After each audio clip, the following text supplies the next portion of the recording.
L'équipe, la chaîne l'équipe du soir, c'est un des plus grands spécialistes du foot. Vincent Duluc est avec nous. Bonjour Vincent. Bonjour Patrick. Et j'ajouterai président du Musée national du sport à Nice.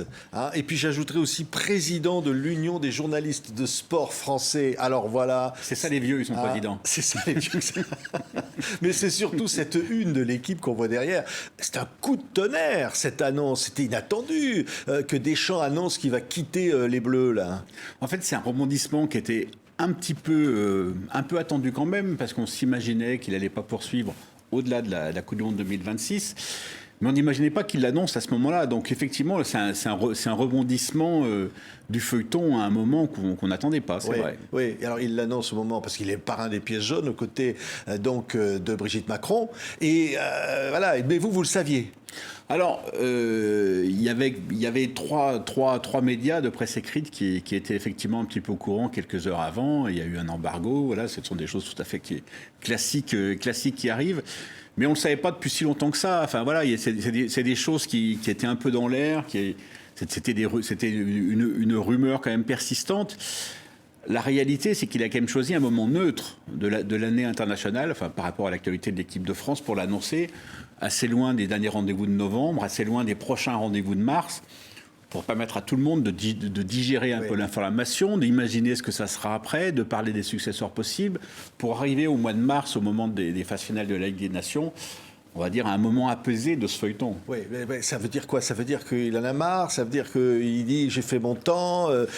Bon, on peut dire quand même les derniers mois, c'était pas forcément formidable. Hein. En fait, je ne crois pas à son usure personnelle, j'allais dire quasi intime. Je ne crois pas à ça. Je pense qu'il est toujours le même, il est toujours capable de fédérer une équipe, de créer une énergie dans une équipe, ce qui est vraiment sa qualité. Dès qu'on lui laisse un mois avec une équipe, il en fait quelque chose.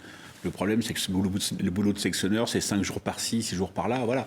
Mais dès qu'il a un peu de temps, il fait quelque chose de bien, donc je ne crois pas à son usure. En revanche, je crois beaucoup à l'usure des autres. C'est notre regard à nous qui est un peu usé. C'est la perspective. D'abord, d'une part, c'est l'usure liée au temps, la perspective qui reste 14 ans. Franchement, c'est un peu long, avec la même logique, avec les mêmes conférences de presse, avec les mêmes messages, les mêmes discours. Voilà, il y a une espèce d'usure. On avait vu même des critiques de Mbappé sur la façon, la tactique de jeu, etc. Donc, effectivement. Des critiques qui venaient de l'intérieur, du capitaine. Tout à fait. En septembre dernier, il y avait été remontée une critique quasi publique, enfin publique, du moins de l'intérieur du vestiaire devant tous les autres joueurs, d'Mbappé sur l'absence de travail tactique à l'entraînement. Mais je ne pense pas que c'est pour ça qu'il se retire. Il se retire parce qu'il comprend que de toute façon, on ne lui donnera pas un autre contrat, on ne lui prolongera pas son contrat avant la Coupe du Monde, et que c'est la meilleure manière de pacifier l'année et demie qui lui reste. La réalité, c'est que c'est le plus grand sélectionneur de l'histoire de l'équipe de France, c'est quelque chose d'incontestable. Il lui reste 1 an et demi. En annonçant maintenant qu'il se retire, il crée les conditions d'une certaine tranquillité. C'est-à-dire qu'on ne pourra plus le critiquer. Parce qu'on dira, de toute façon, il sort. On va se gêner, Patrick. Oui. Là, je compte sur vous. Bien sûr qu'il va continuer de critiquer, parce que le foot, c'est une matière de débat remarquablement inflammable, et que ce n'est pas parce qu'effectivement, une nouvelle indulgence va l'accompagner, dont il est prévu depuis très longtemps, mais une nouvelle indulgence va arriver, liée justement au fait que ça soit le dernier galop, le dernier voyage jusqu'à la Coupe du Monde. Mais non, ça sera toujours une matière de débat. On va toujours critiquer son organisation, la manière de s'entraîner, voilà, ça c'est inhérent. On peut même se dire que d'ailleurs, sachant que de fonction. toute façon il va sortir, ça peut être justement l'ouverture de critiques. C'est-à-dire encore pire, c'est au fond sa légitimité. Est-ce qu'il va garder son autorité ? Alors, la question du maintien de l'autorité, elle peut se poser au moins théoriquement. En fait, si on regarde, on va dire que l'expérience pousse à penser qu'il n'y a pas de règles et qu'il n'y a pas de mauvais exemples. C'est-à-dire qu'on a eu des exemples de sélectionneurs qui ont annoncé à l'avance qu'ils allaient arrêter et pour lesquels ça s'est très bien passé. Michel Hidalgo avait annoncé depuis longtemps, avant l'Euro 84, qu'il allait quitter l'équipe de France et il l'a remporté. Aimé Jacquet avait annoncé depuis le mois de mars 1998 qu'il allait arrêter après la Coupe du Monde et il a remporté la Coupe du Monde. Donc en fait, il n'y a pas vraiment de règles, il ne faut pas vraiment craindre ça. Ce qui compte, c'est la nature des relations entre un vestiaire et un sélectionneur. C'est ça qui crée la performance. Oui. C'est pas tellement la durée du contrat. Ouais, non, mais il y en a un qui se tient prêt. Hein. Alors, on peut dire, depuis une Coupe du Monde, depuis combien de temps d'ailleurs, Zizou, il est prêt. Il le veut. Il le veut, ce poste, Zidane. Et il le veut depuis longtemps. La première fois qu'il a évoqué le fait d'être un jour sélectionneur de l'équipe de France, c'est la première fois qu'il a évoqué le fait d'être un jour entraîneur. Et c'est une interview, je me souviens, que j'avais faite à Aix-en-Provence, dans le complexe dont il s'occupe avec ses frères. Et c'était en 2012. Et Didier Deschamps venait d'arriver. Et il avait commencé à matérialiser ça. Après, de manière récurrente, il a toujours maintenu cet intérêt. Ouais. Il se tenait prêt. Si jamais ça se passait mal pour Deschamps, il était là, quoi. Hein. Soit qu'il n'ait jamais eu envie d'entraîner ailleurs qu'au Real Madrid, soit qu'il ait toujours fait en sorte d'être disponible pour le cas où le poste se libérerait. En tout cas, il a toujours effectivement fait en sorte de pouvoir dire « je suis là le jour où le poste serait libre ». Mais on l'a vu, la une de l'équipe, là. Qu'il revienne, Zizou. C'est un souhait. C'est vraiment une bonne chose, ça, vraiment. Alors, en fait, dehors du fait que les Français, visiblement, le veulent. Hein. Alors, c'est une qui a un sens au premier degré, qui est vraiment celui-là. On souhaite qu'il revienne, il faut qu'il revienne, ça serait l'idéal qu'il revienne.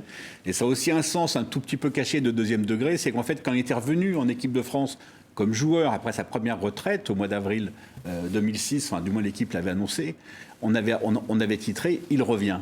Donc en fait, voilà, oui. C'était un petit clin d'œil à ça. Est-ce que c'est vraiment, c'est une bonne chose, en dehors du fait qu'évidemment, c'est Zizou, et que tous les Français, c'est un symbole, mais est-ce qu'il en aura la capacité, le talent ? Alors c'est la meilleure chose possible. Il n'y a aucune raison de penser qu'il n'en ait pas le talent. Et c'est la meilleure chose possible parce qu'il a montré avec le Real Madrid qu'il savait gérer une équipe de haut niveau. Il savait le faire au quotidien.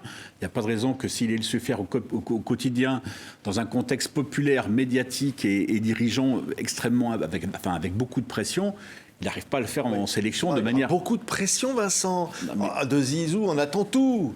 Donc ça va être énorme sur ses épaules. Vous avez raison, Patrick. Mais quand on a été entraîneur du Real Madrid pendant 3 ans, quand on a remporté... Enfin, pendant 3 ans de suite, parce qu'il a été plus longtemps que ça et en 2 fois. Mais c'est le seul entraîneur de l'histoire du foot qui a remporté la Coupe des Champions ou la Ligue des Champions, sa descendante, 3 fois de suite.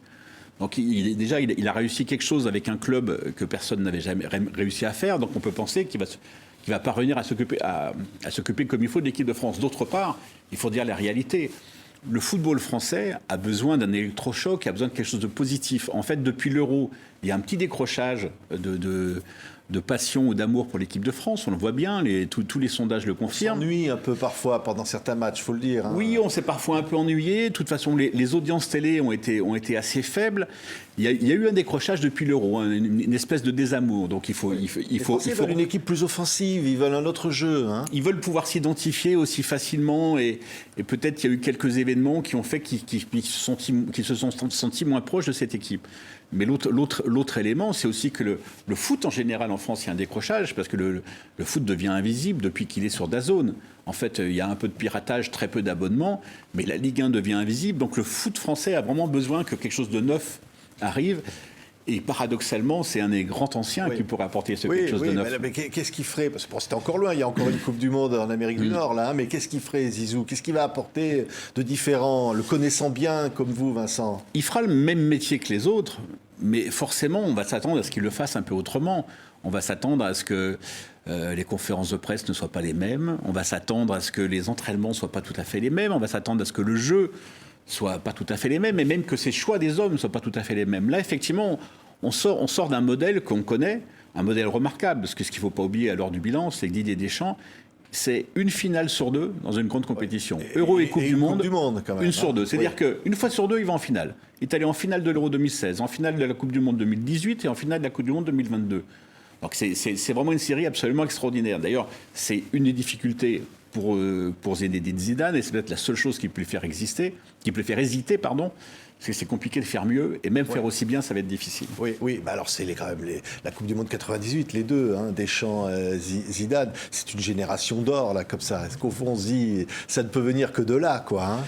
Mais en fait, c'est toujours une mauvaise idée de trop faire confiance à une seule génération. Mais là, je pense qu'on peut dire que c'est pas le hasard, parce que il n'y a jamais de hasard. Mais en fait, on aura eu 3 des 4 derniers sélectionneurs qui seront issus de cette génération. C'est Laurent Blanc entre 2010 et 2012, Didier Deschamps entre 2012 et les 3 derniers. Blanc, Deschamps et sans doute Zidane. Et là, ça serait très France 98 pendant près de 20 ans. Mais on a l'impression que c'est déjà fait. Qu'est-ce qui ferait que peut-être ça pourrait pas se faire, Zidane Ce qui fait que ça pourrait pas se faire, c'est qu'il en ait un peu moins envie qu'avant. Ouais. Pour une raison qu'on ne connaît pas. Il n'y a pas de raison qu'il en ait moins envie. Mais il peut considérer qu'il a trop attendu. Il peut considérer que le faire attendre aujourd'hui 1 an et demi, ça fait trop. Il peut aussi considérer que les premières prises de parole de Philippe Diallo, le président de la Fédération française de foot, qui dit « on n'est pas pressé, on verra », ne sont pas follement respectueuses et pas follement stratégiques. C'est-à-dire que moi, il me semble que Philippe Diallo aurait pu publiquement tendre déjà la main à Zinedine Zidane en disant « évidemment, on va parler, on verra, on n'en est pas là ». Mais évidemment, dans la mesure où le poste va être libre, il est évident que je vais appeler Zinedine Zidane. Pour l'instant, je se contente de dire, on verra, on décidera peut-être au dernier moment. C'est pas comme ça qu'on prépare l'avenir. Il faudrait qu'il l'annonce là rapidement. Alors, il ne peut pas attendre. Il n'est pas obligé de l'annoncer maintenant, mais qu'il annonce au moins qu'il a commencé à discuter avec Zinedine Zidane et que la décision sera prise peut-être après la qualification de l'équipe de France à la Coupe du Monde, qu'il va intervenir en novembre. Ça déstabilise Deschamps pour la fin de son mandat. Que ça le déstabilise, mais de toute façon, dans tous les cas, il ira forcément à la Coupe du Monde avec l'ombre du successeur. Et c'est la vie, c'est quelque chose qui arrive. Et alors que le successeur soit connu en mai ou en janvier, ça ne changera pas grand-chose à cette ombre pendant la compétition, mais ça changera beaucoup de choses dans la perception du contexte général. Non mais vraiment, Vincent, est-ce qu'il y a vraiment un suspense? Parce que là, on se dit, bon, c'est quoi? C'est Thierry Henry, éventuellement le plan B, mais il n'y a pas de suspense. Moi, mon idée, mais pour l'instant, c'est plus des idées que des informations, parce que c'est beaucoup trop embryonnaire à ce moment de l'histoire, c'est qu'effectivement, Zidane est le plan A, et que pour l'instant, il n'y a pas de plan B et C. Mais s'il doit y avoir un plan B, ça sera plutôt Thierry Henry. Pas Patrick Vieira ou... Non, ça sera plutôt que Thierry Henry en plan B, parce qu'il maîtrise quand même un peu ce côté sélectionneur. Il a été l'adjoint du sélectionneur de la Belgique. Il est vice-champion olympique avec l'équipe de France olympique au dernier Jeux de Paris. Donc il a quand même réussi à la tête d'une sélection française. Et il est vraiment fait pour ça. Autant on peut douter qu'il soit entraîneur de club, parce que sans doute que ça ne correspond pas à sa nature profonde et peut-être même à son ego d'une manière générale. Mais en sélection, ça se passe très bien, il s'adapte très bien aux générations, les joueurs l'aiment beaucoup. Et je pense qu'un plan C, ça sera forcément les entraîneurs français dont on parle, parce que de toute façon, il n'est pas question d'aller voir un étranger. Depuis 1973, et les Roumains Stéphane Kovacs, il n'y a pas eu d'entraîneur étranger en équipe de France. Donc ça serait Bruno Genesio, Francaise, l'entraîneur de Lens, voilà, des entraîneurs de comme ça. Est-ce qu'il y a aussi un plan B pour la FFF? Parce qu'on parlait de Philippe Diallo, mais est-ce que Deschamps ne peut pas prendre la fédération? Alors c'est très ça arrangerait Zidane. C'est effectivement quelque chose qu'on avait évoqué à un certain moment, parce que il a tellement réussi dans tous les postes qu'il a occupés qu'on s'est dit, un jour, il sera président. Michel Platini est devenu un jour président de l'UEFA. Donc Didier Deschamps, il aurait les capacités pour un jour, d'autant qu'il a des capacités politiques pour durer aussi longtemps. Il faut non seulement avoir des résultats, non seulement être très bon entraîneur, mais aussi avoir des ressources politiques. Et ça, il les a eues pendant très longtemps. Donc il pourrait les avoir. Mais là, pour l'instant, l'affaire est un petit peu figée. Et on va dire que dans l'élection, Philippe Diallo vient d'être réélu. Donc, dans les 4 années à venir, c'est quelque chose qui ne peut pas être d'actualité. D'accord, alors qu'est-ce qu'il va devenir, Didier Deschamps? Parce qu'il ne va pas se mettre à diriger un club lambda. L'après... il est encore jeune. Hein. Absolument. La vie d'après, il est encore jeune, mais quand il va s'arrêter, il sera plus ancien que Michel Hidalgo et Aimé Jacquet quand ils avaient arrêté. Mais malgré tout, c'est assez fascinant, la vie d'après des sélectionneurs. Parce qu'en fait, ils n'en font quasiment jamais rien. À part Gérard Rouillet, qui a été furtivement sélectionneur et qui a été un grand entraîneur à Liverpool, en général, la deuxième vie est rarement passionnée. Ils en font rarement quelque chose. Aimé Jacquet, il a été DTN, consultant à Canal+, mais il n'a jamais entraîné une équipe de haut niveau derrière. Michel Hidalgo, jamais non plus. Bon, je pense que Didier Deschamps, il aura du mal à être loin du terrain complètement. Il va trouver quelque chose. Il semble écarter l'hypothèse d'être un sélectionneur dans un autre pays, d'un pays étranger. Donc ce qui lui reste, effectivement, c'est un nouveau pari dans un club.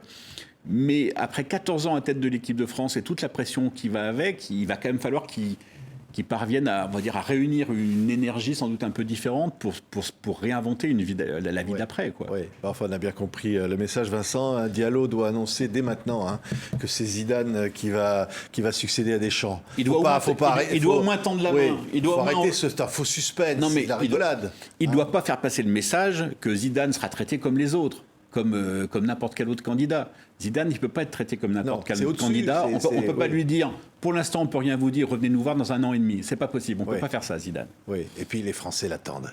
C'est vrai, hein, c'est un truc Bien de sûr. dingue. Mais tout le monde l'attend. Les Français l'attendent et l'environnement de l'équipe de France l'attendent. Les sponsors l'attendent, les médias l'attendent, les joueurs sans doute l'attendent, le public l'attend. Donc tout est réuni quand même. Allez, Vincent Duluc, pour vivre tout ça, et on continuera de le vivre, hein, Vincent, vous reviendrez nous voir. Hein. La suite du feuilleton, c'est passionnant. Merci beaucoup, Vincent Duluc, d'avoir été avec nous. C'était un plaisir.